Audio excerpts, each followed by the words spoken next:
Good morning, everyone. Thank you very much for coming to join our session about shape commercialization. It's nice to see lots of people with an interest in this area. So we have a great panel here today, and we also have a little bit of audience participation and hopefully some contributions from you all as well. So hopefully you've had some tea or coffee and the caffeine is kicking in. I'm hoping to have quite a lively hour or just over an hour session for you this morning. So my name is Chris Willis Pickup.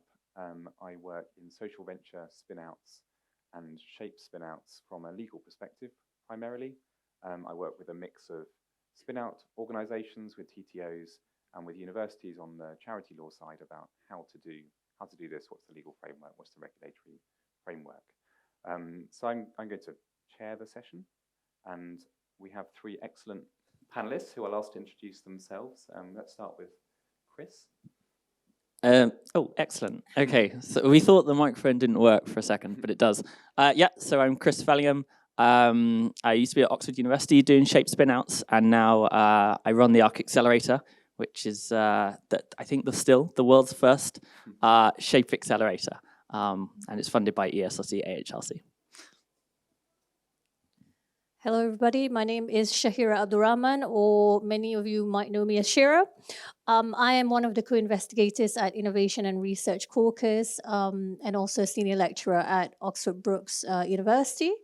I have been working very closely with one of our funders, ESRC, on looking at challenges in shape commercialization and, just a variety of aspects of supporting it. Okay, thanks all. I am Hugh Vasey. I'm a Deputy Director for Innovation, Business Engagement, Commercialisation at ESRC, which is part of UKRI. Okay, great. Well, thank you very much. So the first part of this session, probably next 20, 30 minutes or so, we're going to explore a few questions with our panel. Then we're going to have a bit of a discussion with the audience and audience members with each other. And then we'll come back together for some reporting back and Q&A. So just as a starting point, since the last Praxis Oral Conference, as many of you, if not everyone, will know, we've had the independent review of university spin-out companies, government policy document in response to it, and that has recognised that the UK has particular strengths as a country in humanities, social sciences and the arts. But it also commented on the opportunities and challenges for spin-outs in these fields. So we have a country that has a traditional strength in these fields recognised worldwide, but we're not seeing that coming through as strongly in spin-outs from university, despite the strength of the research, the strength of the wider economic activity in those areas.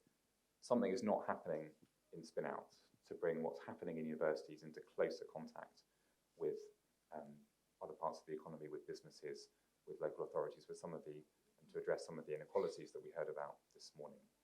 So there is an emerging field here. There is an opportunity here, which is why it's one of the streams at this conference.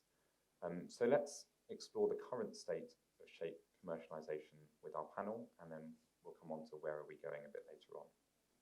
So first question for you panelists: do you think the review is right? It makes a distinction between commercializing shape ventures versus science and technology ventures, and we already had a question on that in the plenary session. Do you think it's right to make that distinction? Is there a difference between a shape venture and a science and technology venture? And this is definitely not a question about whether social sciences is a science, because that will take us all morning, I'm sure.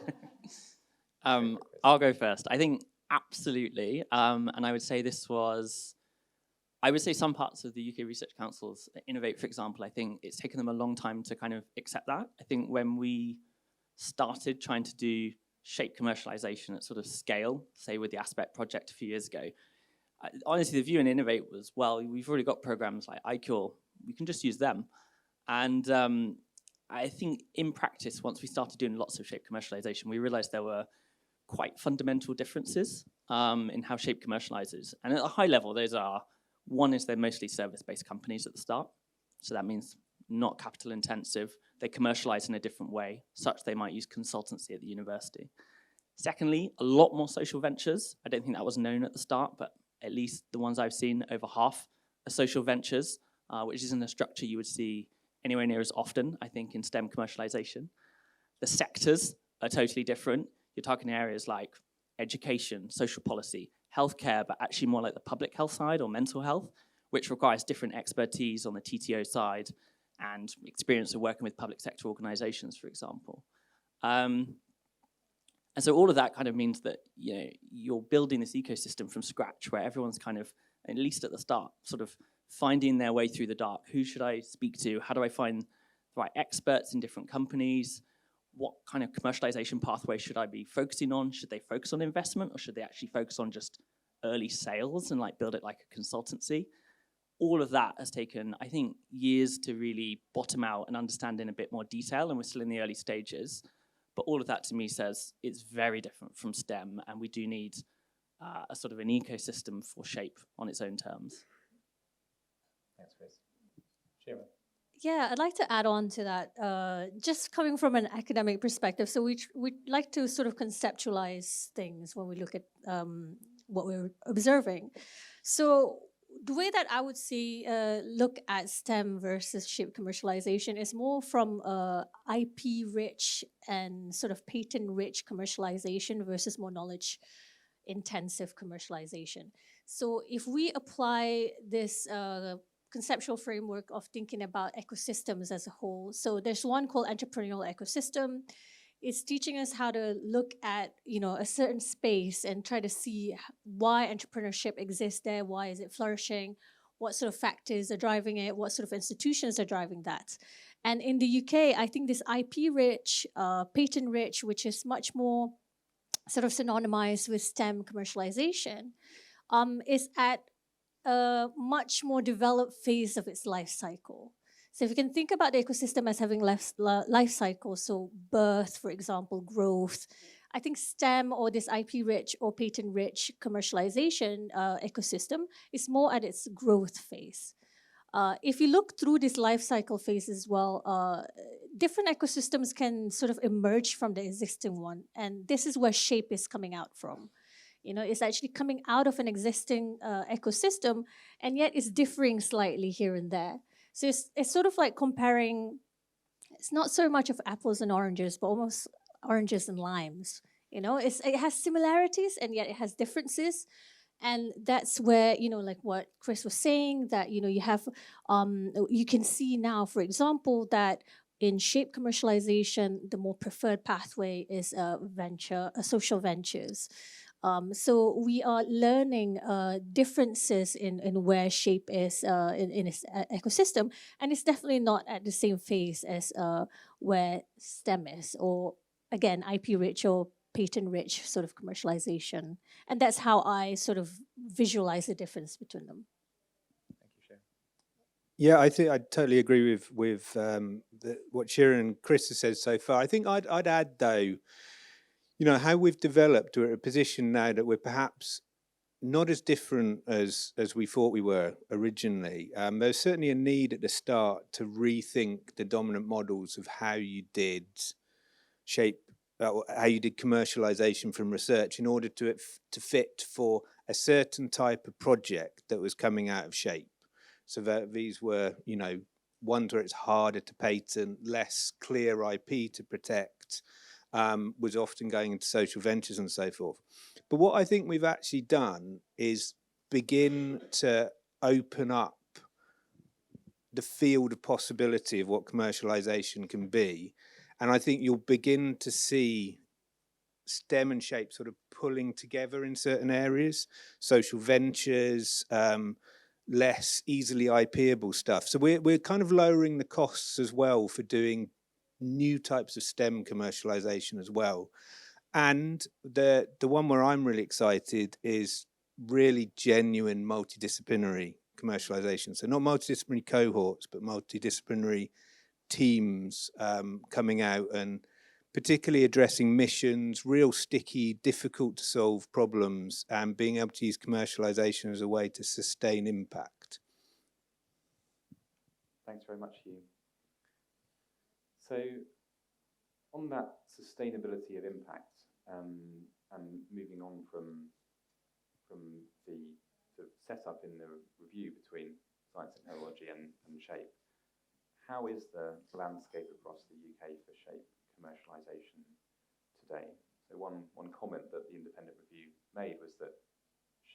accounts were more thinly spread. So there might be a handful in each institution. There was more working together across institutions. Is that accurate? Is that the case today? What's happening in the ecosystem now? Shall I take this as a kind of funder first of all? So it is newer, and we've got various things to help build the kind of capability and capacity in this area. So Arnie, who's over here in the bright orange shirt, you can't miss him. It runs our community of practice with what we co-fund with Praxis around shape commercialization, and that's a real area for people to support each other, so we can get peer learning. We have our Shape Catalyst, which of course we run through the VR program, and Shearer is doing, plenty of really quality research on showing us what the baseline is. So we are a lot better positioned than we were 4-5 years ago, but it's still developing, and it's still relatively fragile. And there's certain areas that still need developing, which I think is probably where I'll leave it, because the next question is what's next. So I'll leave it for that. Thank you. Okay. Yes, I agree with that. I wanted to put some numbers on this because Chris shared it, and I think it's good. I think my guess is that we probably have something like 100 to 150 active Shape ventures in the UK, sort of that ballpark, and a project pipeline that's probably 200, 300, maybe even 400 now. So I think if you look at where we were 5-7 years ago, it's an enormous change, and that's spread across all the different universities. So I think it's a real sea change. I always think the biggest problem with shape commercialization is vast majority of researchers have just not thought about it, not heard about it, and not know how to go about it if they wanted to. So always I think, we're dealing with a tiny fraction. But I think the infrastructure kind of provided at a UK level is critical because of that kind of uneven spread. The work that Arnie's doing is fantastic, not to toot our own horn, but I think ARC as well. But the reason in particular, I think it is possible to backslide at a university really easily. You can have, everyone's probably had the TTO at the uni who had really great contacts, like really understood it, been around a few years, and then, they move on, and suddenly you can have this huge knowledge loss. And because Shape tends to have maybe at best only one employee at a university, maybe it's a shared job, that backsliding is even easier, which in my opinion makes the infrastructure more important so that the whole project's sustained, and smaller universities in particular don't lose out. Yeah, and just to add on that, I think for me, I think the comparison, or at least the review, I feel is a bit unfair in saying that it's thinly spread, because it's very nascent, this shape commercialization. So if you are comparing to more IP-rich, patent-rich, that is about 30 years already existing, I think we can talk about whether it's still thinly spread in 30 years for shape commercialization. It has grown very rapidly, and that goes back to what I was talking about in the ecosystem, because you're talking about something that is emerging from an already existing commercialization ecosystem, albeit a bit different here and there. But it has shown that there's massive potential, because just even in 5 years that I've done this, I'm trying to think if I've started about 4 years ago, there's just a huge amount of take up. We are still far behind, but there are just huge interest. I think in the first year when I was trying to talk to people, trying to find whoever is actually even knowing what shape commercialization was, I think I met like about 3 who really fully knows. One of them is on the stage with me. And then now there's just a huge amount of interest. And I think it is time. So when you're talking about an entrepreneurial ecosystem, for example, a lot of people think, oh, it's in 20 years, or this is how fast an ecosystem would grow and flourish and entrepreneurship would grow. No, ecosystems take hundreds of years sometimes to reach its maturity, not its growth, sorry. And I would argue even in IP-rich or patent-rich commercialization in the UK, it hasn't reached its maturity yet. I think it's still growing and has a lot of potential. So that's basically my comment on whether it's thinly spread or not. Thanks very much, Sharon. So Shira's already ahead of us here on trying predicting the future. So I'm going to ask you all to get your crystal balls out and give us your views on what's next for shape spin-outs. Chris has already stolen my line about the ARC accelerator being a world first, or rather the independent reviews line about that. So maybe you can tell us how ARC's going and what's happening next on ARC, and then Hugh and Shira, it'd be good to hear what you think will come next on Shape Ventures. Well, we had to produce one of our first biannual reports, so these numbers are fresh. But part of the way we structured ARC, which is a bit different from other accelerators, is we have the discover and launch phases, which are basically, we run them all the time. They're virtual, and they're basically meant to deal in high volume. And the aim was that meant a lot of researchers could dip their toe in the water, find out a bit at no serious time cost. Basically, it's like 4 hours. And I think that's the most important part of ARC. It's more important than the bit I worked on, which is the accelerate part, because I think that's where culture change and awareness happens. You have to deal in like serious volume. The accelerate part only does 20 a year, which is great, but that doesn't really change cultures. Most people won't know them. So by doing 400 a year, which is where we're at the moment, that's a lot of researchers who are going to get awareness that commercialization is a pathway for them. And I think that's where we will more see long-term culture change happen, because I think I wrote this blog piece, which was a little bit angry a while ago, talking about the right word for shape commercialization. But the nub of it was, shape researchers need examples of their peers before they step forward. That would be much more important than the right word or a tech transfer officer telling them why it's a great thing. If they're like, so-and-so's done it, and so-and-so, someone I relate to, that really matters.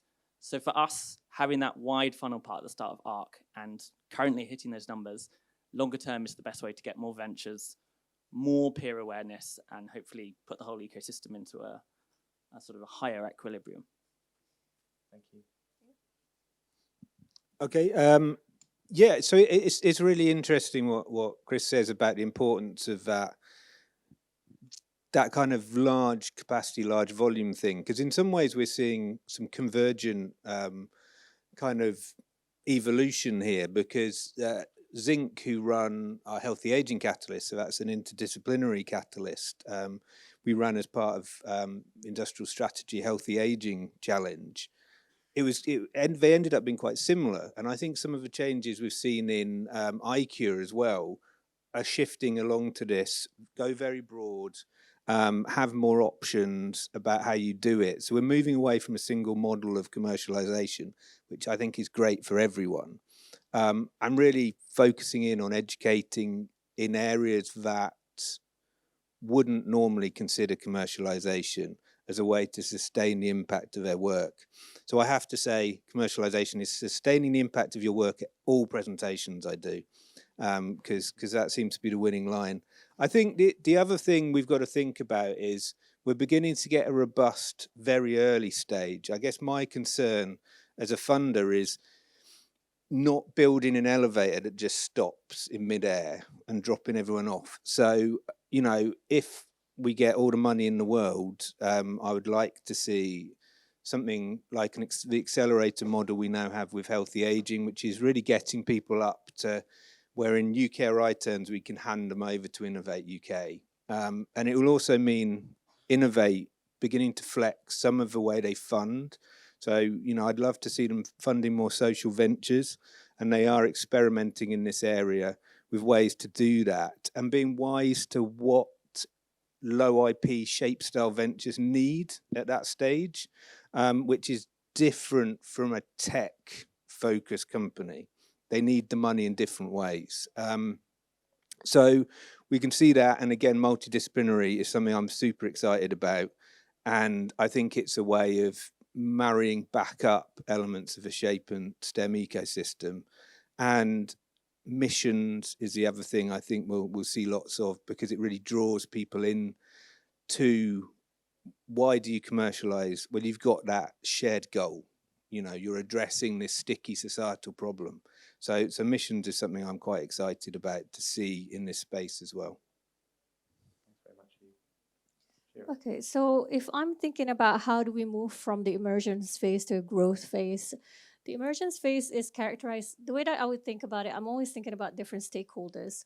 So for example, from the university perspective, there still needs to be a huge cultural change in which leadership needs to advocate social venture development and understand it, first of all. So there needs to be work to be done there.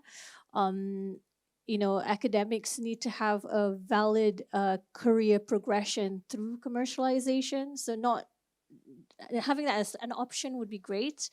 From knowledge exchange perspective, actually, many TTOs I've spoken to themselves do not understand social ventures. So spreading awareness needs to also be done there. And leadership, spreading awareness is also across all sorts of decision-making platforms, whether it's funders or even financial communities. A lot of investors do not understand what commercialization looks like without an IP. So there needs to be a conversation about what IP looks like for knowledge-intensive commercialization. And if you move towards the growth phase, then it is characterized by more people understanding this. People know what social ventures are. People know what ship commercialization is.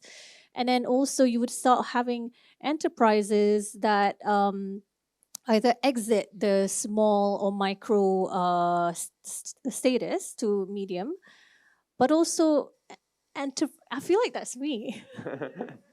Do you reckon that's me? So going back, it's not just about success, but also learning stories, right? So learning insights. So there will be more enterprise turnovers that are accepted. So we need more. I hate to say fail stories, but we need more role models among the entrepreneurs themselves who will talk about what worked, what didn't, more realistically. And that's how you sort of can see progress, I think, among many other things. But you might be asking that in the next question. That might be. I think I don't know whether we're getting a timing buzzer or something, but it might be that we actually move on to the audience bit now, particularly as the panel discussion being a little bit interrupted. So we can come back to the final question. We've got time later on if that's okay. The audience, we have 3 questions for you. And we're going to ask you to talk them through with either someone you're sat next to, or if you're sat on your own, a new friend that you move around the room and find. You can do it in pairs, you can do it in 3s, depending on where you're sat and who you're with. And we're going to give you 1 question at a time, and give you a few minutes to talk it through together. And then we're going to ask for some volunteers to share your thoughts with the room. So please don't be shy. Please don't be surprised if after your 5 minutes of discussion, I ask for some hands up to offer some contributions. And we don't have stuff prepared as a panel to answer these, so it's going to be for you as a group to come up with some things to share. So the first question we have, this is thinking over the next 5 years or so to give you a time horizon. Our first question is, what are the key challenges for shape commercialization at your institution and in the UK as a whole? Depending on what your perspective is. So let me say that again. What are the key challenges for shape commercialization at your institution and in the UK as a whole? So I'll give you 5 minutes or so, maybe a few minutes more, just so you can introduce yourself to the people next to you. And then we'll come back as a group and talk it through.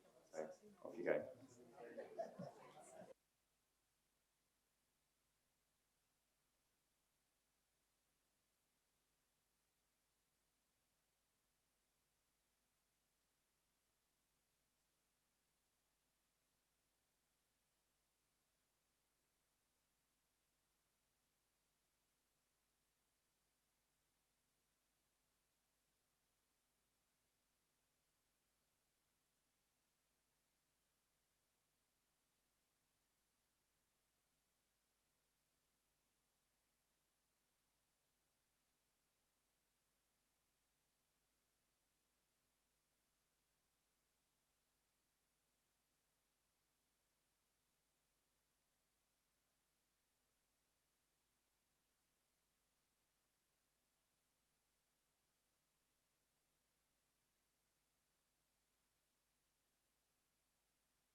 Testing. Thank you very testing. much, everyone. Great, got the mic back on. Gives me a bit of amplification. It sounds like a very lively discussion, hopefully at least in part about key challenges for shape commercialisation at your institution, as well as the many other interesting things we all have to share with each other. So for a few minutes now, let's have some thoughts on those key challenges. It would be great to have a range of perspectives from different institutions. We have Chris and Shearer, who are multi-talented, are also doing roving mics as well as being on our panel. So do we have someone who'd like to go first on key challenges? 2 people, 3 people, fantastic. Let's start down here and then come round to the lady here. Hi everyone, Eloise Meller from the University of Bristol. We had a really fascinating, quite wide-ranging discussion, and we've got people from institutions and also from consultancies and iCure. We talked about one of the issues around sort of the language and perception still with our academic colleagues about when we talk about commercialisation or working with business, it's quite often just shut down automatically. So we need to think about new language. And at Bristol, actually, we talk about impact at scale, and we found that's a useful way to kind of get people to think about sustainability, but multiple pathways to impact, including commercialisation. There was sort of a talk about so bringing along the academics along with us as we develop this, but also one of the sort of issues we deal with not just social sciences, but arts and humanities, of course. We're talking about a huge range of academics and people here, is they're often individuals and they're often working on their own. So they don't have the same team of early career researchers or PDRAs that they can then use to go on the iCure programme. So it's a lot of their time that they have to personally put into it. And then maybe they want to stay an academic, and what do they do with something that they do develop, if it's a consultancy or what it looks like? Then what next? Who takes on those next steps? And it's not always obvious.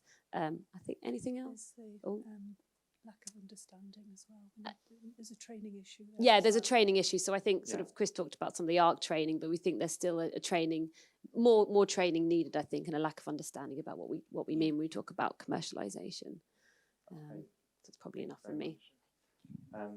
We will move on to opportunities and positive things in a minute as well, but yeah, very good summary of some of the challenges. We come to the lady here with the microphone. Yeah, hi. Is that working? Yeah. So I'm Sue from Sussex University, and my colleague is from the Open University in Wales, and we're coming at it from slightly different perspectives. And so I'm kind of perhaps putting the challenge back to the room that with small or growing resource to be able to support shape commercialisation, there doesn't seem to be a really strong evidence-based business case for universities to invest in bespoking the kind of resource that is going to be needed, and particularly, with outcomes quite often being around demonstrating research impact, which kind of takes you into another sphere, if you like, and not much by way of financial returns in terms of licensing out IP or early sales of companies. For universities that are quite new to this or have limited resource for commercialisation in general, what is the business case for investing in resources to support shape commercialisation? And that doesn't seem to have come through so far, or I haven't really heard anything in the discussion, all day, really, that I think is really particularly going to convince my executive team to put more resource and bespoke resource into this. And I think that's going to be a real challenge for universities in the next few years, who are facing financial challenges, as most will be. Yeah. I'm sure the panel can come back and comment on that later, but let's carry on with the group in the room. Do we have someone behind there who's put their hand up?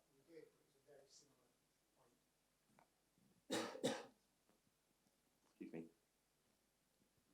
Thanks, Shira. We too had a really vibrant discussion. So Sarah and Alex from ESRC and Sana from Durham. So we too kind of spoke a lot about kind of the myth-busting educational piece around shape commercialisation and the breadth of opportunities, route to impact. But in addition to that, one of the points that was raised about kind of how can we help with work with academic researchers to see shape commercialisation not just an add-on, but something that's kind of embedded before kind of as part of the research rather than kind of an addition. And also we spoke about how do you engage the unengaged. So there may well be a community that are looking at kind of the possibilities for shape commercialisation, but what about those who aren't? Just a couple of additions from us. That's great, thank you. So other comments from the discussions, we've already covered quite a lot in response to that first question. Does anyone else want to add? Gentleman here. Hi, thanks. I think there's one point that we haven't heard yet, but there's a conversation around IP that we came to agreement here about the discussion between free access or open research, open access, and commercialization seems to be, at least on surface level, for a lot of academics, completely at odds with commercialization, and those are tricky conversations to have with them. And I imagine it's a barrier in different contexts as well. And there's also in terms of mechanisms to incentivize that culture change. I mean, a lot of us have the SRC IAA. How do you deploy that funding to aim at culture change, maybe at different levels, but in the context of your institution as well? Yeah, thanks. Great. Okay, one more comment at the front, and then I think we'll move on to our next question.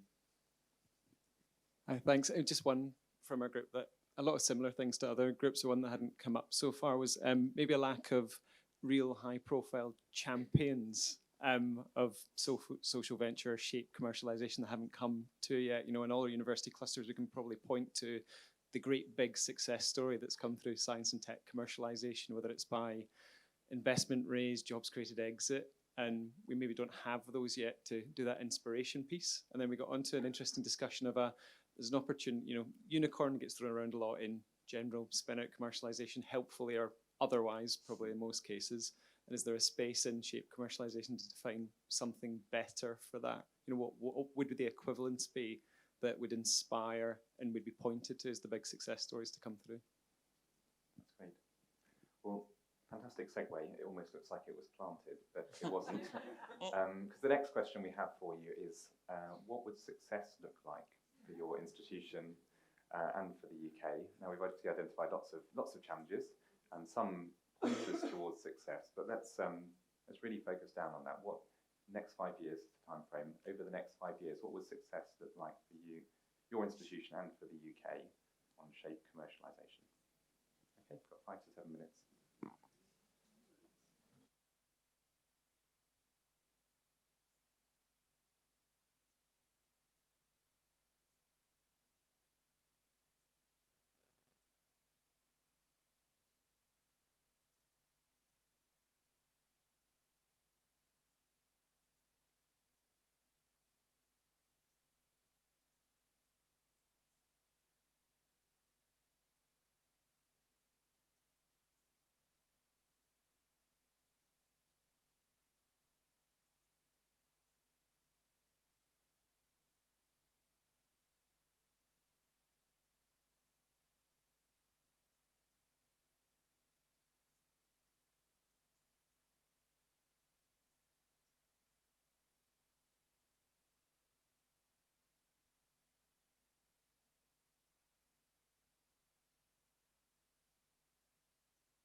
Okay. Okay, everyone.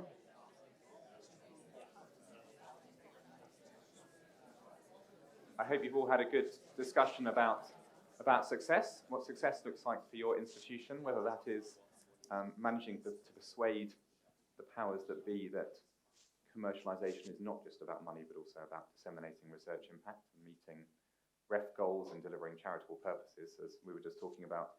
Not actually charitable for a university to operate to advance education unless it disseminates the useful results of that research. So without dissemination, charities are in breach of their charitable purposes, or operating charitable purposes for the public benefit. So while financial return is fantastic, we're also debating whether science and technology spin-outs actually make a return when you think about all the costs that go into them. Whether there's a bit of a sort of assumption that when you look at the unicorn example, sure, that one makes money, but what about all the other ones and the cost of those too? Is shape really that different? And I think Shira's going to comment a bit later on about the historical perspective of some of the same challenges that have been there for science and technology spin-outs 30 years ago. So what would success look like for your institution and for the UK on shape commercialisation? Does anyone want to share a positive vision for the future? Hi, does this come on? Hi. I'm Oliver from the University of Oxford Tech Transfer Office, and I think I had your name. Paul from Essex, so we're ex-Ox.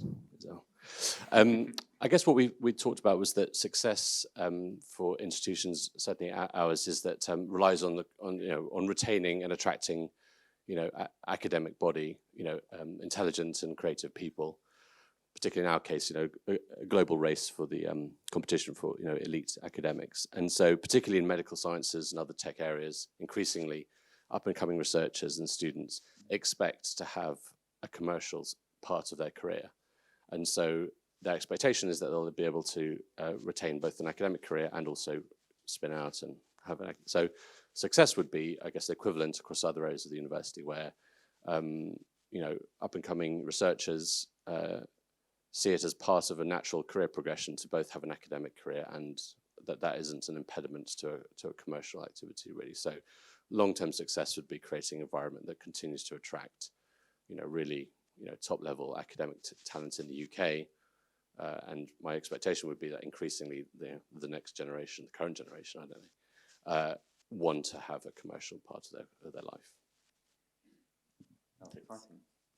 Okay, other views of the future. Another question, another comment down here, please. Thanks, Chris. Hi, so Tim Hart, University of Warwick. For us, I think it's just examples of success, examples of successful commercialization of shape opportunities, financially sustainable examples. And I think that's one of the most powerful ways in which we'll drive traction in this space in the research community.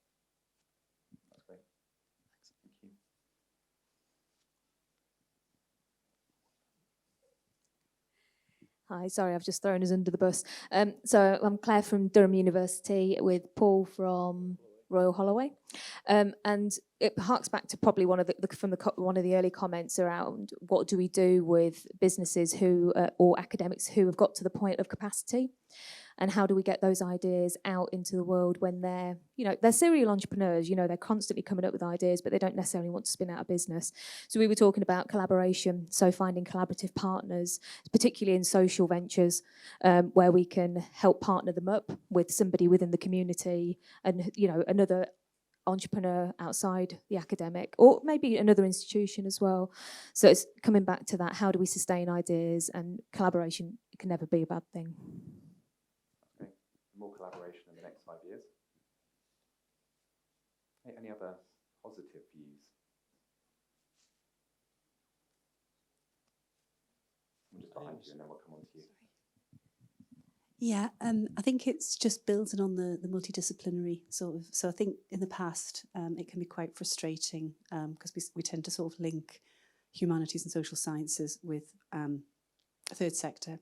So I think we need to get rid of that thing. There's a lot of opportunity within private sector, and that at the moment still meets with quite, sorry, I'm going to cough.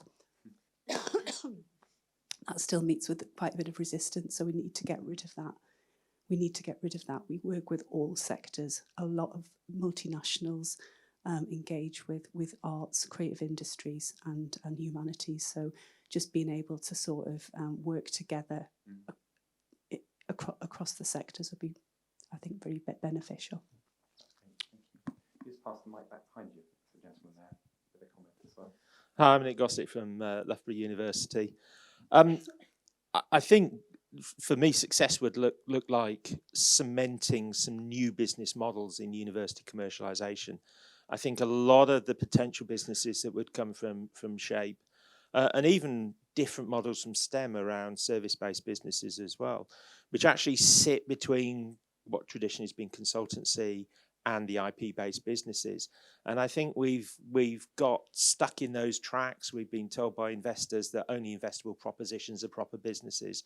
And actually, I think I'd like to see us as universities recognising the real value of a service-based business that hasn't had to give away equity for investment, that creates jobs, usually creates lots more jobs than IP-rich businesses, that creates long-term stable businesses that pay rent to university science parks and accommodation, that stay in the local community, that create jobs for graduates, that create lots of opportunities for internships and placements, lots of opportunities to collaborate with the university on research projects.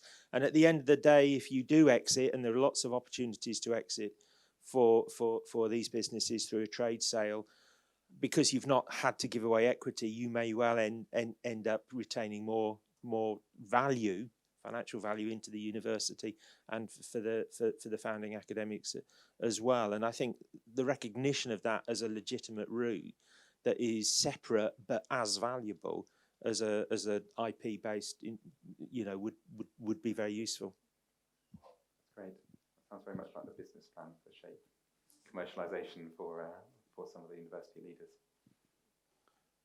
We talked a little bit about organisational culture change, and a kind of just simple measure of that is an academic in that space who has some research findings with potential social impact just has a thought process that goes, I wonder whether there's a commercial route to impact here. Who can I talk to? And that's kind of it. Okay, great. We've got one more question for you. And we've got 15 minutes or so, so aim to finish on time for lunch, maybe slightly early so you can get to the lunch queue first. And the question we have, the third question, is about metrics, measurements, and things like that. So if we were trying to look back, whether in 5 years' time or at the Praxis Oral Conference next year, to measure early growth in the SHAPE ecosystem. So we're generally taking a position this is fairly early in the life cycle of the ecosystem. So how do we measure progress? How do we measure growth in the ecosystem? How do we know whether we're getting towards those success points that people have mentioned? And particularly, what metrics should we be trying to capture? Whether it's as a group, whether it's through central initiatives, whether it's at an institutional level, what should we be measuring? What metrics should we be using to try and track progress? So in your groups, or different groups, if you want to change things up, 5 to 7 minutes or so, and then we'll come back together. Thank you.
Okay.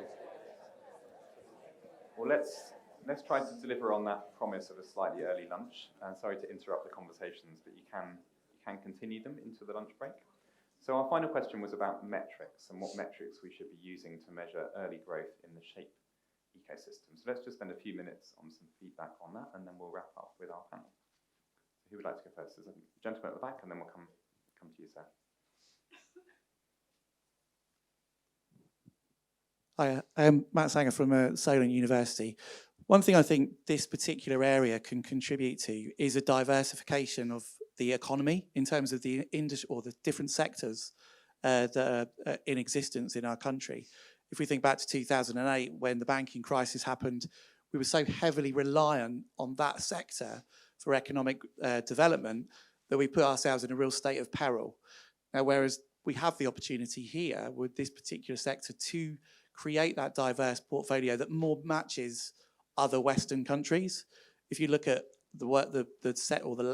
most sectors in this country, we are quite narrow when you compare us with Germany, France, the US, even Japan. So is this an opportunity for us? And that in terms of that metric, we are contributing to the diversification of the economy that will help a lot of people that aren't necessarily STEM workers, aren't the people that are going to go and get those high-powered jobs in the city that we were talking about earlier. So it is an opportunity to create more employment. That's great, yeah. Hi there, I'm Richard Lamb from Innovate UK. So I've got money to spend on this. The most popular person in London. Hooray! The question that we keep coming back to is commercialisation. Is that the right word? Are they the right metrics? If you come to Innovate with a good business proposition, chances are it could get funded. What no one's very good at in Innovate, in the in academic institutions, is quantifying social and societal benefit. So we need to we need to find a new language, a new metric in order to square that. We need to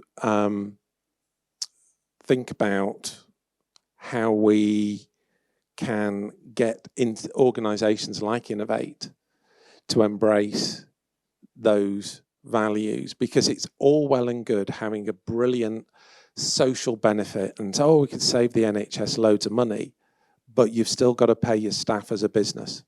So we've got to square that circle. So another metric for you and for the group as a whole in this room, I run the Knowledge Transfer Partnerships program. We have examples of SHAPE type businesses. Some of our best examples of KTP come from SHAPE. So you don't need any more examples. They're there if you go and look for them. The other discussion we had is one of the biggest businesses on the planet, Apple. Is that a SHAPE business? It's design-led, but produces technology. So my challenge to the rest of the room is, in the next 5 years, I would like to see more SHAPE businesses applying for KTPs. And I would like to see more SHAPE businesses applying for Innovate Information. And if someone's just put their hand up to say, well, KTP doesn't do this and doesn't do that, then I will see you outside and we'll have a fight about it. Because there is nothing other than a good business proposition stopping anyone applying for KTP funding. Okay. All right. Please be friendly. It was more of a helpful suggestion rather than KTP doesn't do this and KTP doesn't do that. I know there's a stipulation about criteria in terms of how small an organisation has to be to apply for funding, but maybe just introducing having clusters as well for sort of smaller organisation would be good. Right of reply? Briefly. Okay. Please. Okay, KTP has always embraced, particularly from the third sector, the ability for organisations to group together. So it's doable. and we'd love to see more people come forward on that basis. Okay. Everyone does. I would emphasise the collaboration point. I think it's a question about people not knowing how to measure and report on impact well. And what I would say as a charity lawyer as well as a social venture spin-outs lawyer is there is a whole charity sector that raises billions of pounds every year because it can talk to donors and talk to the public about the impact it has.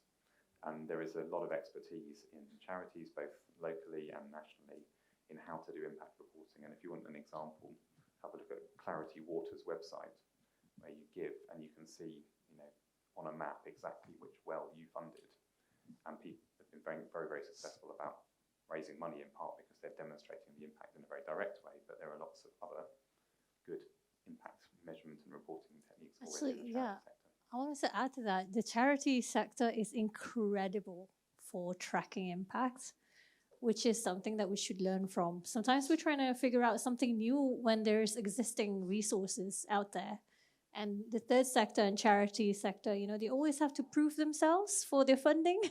So look into what they're doing and talk to them. I think is also a really good way of tracking impact. Thanks, Shira. We're just at the end of time, and I'd like to give the panelists a minute each, if that's okay. But please do continue the discussions through the SHAPE sessions. Let's have a couple of minutes, final thoughts from the panel, and then we'll release you all. Thanks very much for your engagement. Okay, Hugh, do you want to go first? Yeah, so I'll address a couple of those points there I think are particularly interesting. So one is the perceived contradiction between having free or open access, particularly to data, and commercialisation. So this is something I hear quite a lot of, but often how I'd come back to that is actually you're not commercialising the data, you're commercialising your understanding of the data.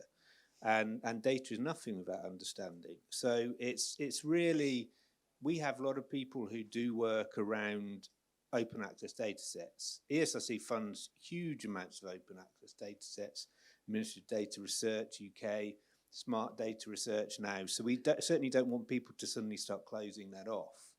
But what we do want is to get that expertise more broadly.